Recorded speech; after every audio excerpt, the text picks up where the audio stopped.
My name is Aina Grødal, and I've had a hard time sleeping lately.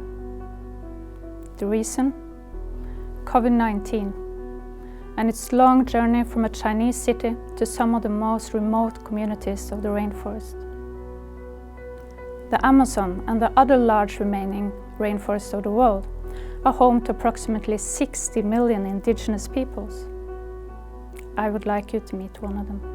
Celia Chacriaba is a guardian of the world's beating heart, the Amazon. These forest guardians are now at risk. Fear is gripping indigenous groups as COVID-19 related infections and deaths are increasing day by day. Celia Chacriaba says, they are not just numbers.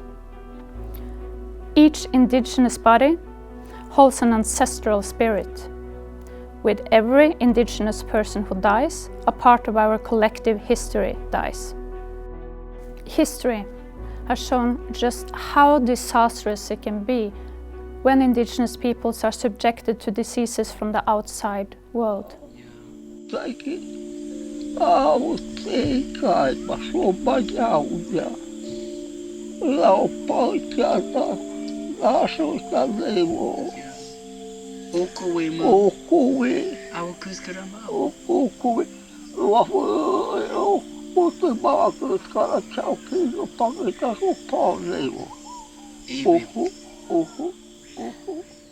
Diseases such as measles, malaria and influenza were responsible for 2/3 of the deaths in Amazonian indigenous communities between 1875 and 2008.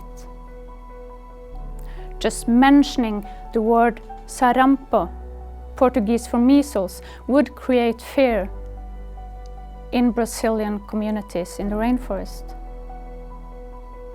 The reason? They have memories of how they could lose up to half of their community members during the outbreak. Forest guardians are at risk of more than the coronavirus alone. Just the other day, I received a message from the forest guardian, Emmanuel Penny. He's trying to save what must be one of the most beautiful places on Earth and part of the third largest rainforest, Sepik in Papua New Guinea. What he told me was that the police fired live rounds into his village as a reaction to community members that had used slingshots against huge logging ships that continued operating despite the lockdown. This April, Cecico Guajajara, a teacher and forest defender, was found dead near his village in Brazil's Amazonian state of Maranhão.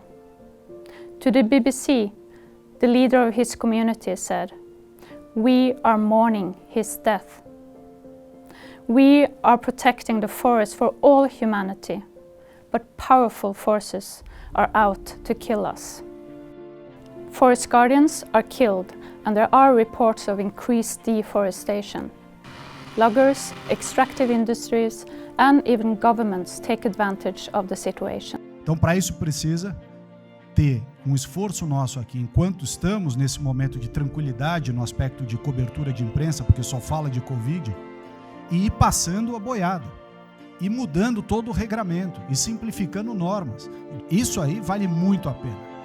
A gente tem espaço enorme para fazer. This is serious, as almost half of the new diseases that jumped from animals to humans after 1940 can be traced back to changes in land use, agriculture, and wildlife hunting.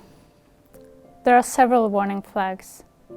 Deforestation in Brazil is reported to have increased as much as 55% compared to last year. This year's forest fires have signs of turning out to be even worse than last year's disastrous wildfires. Rainforest Foundation Norway fears that the pandemic and the forest fires will peak at the same time, Such a terrible combination would increase both the number of patients and the pressure on hospitals. Many communities have isolated themselves to protect their people. The communities need support to prevent the virus from entering and to ensure that they have enough supplies of food and other necessities. If these measures are not implemented, it could have dramatic consequences. Entire indigenous populations could disappear. Please join us in protecting the world's beating heart and the guardians. May you all stay well and safe.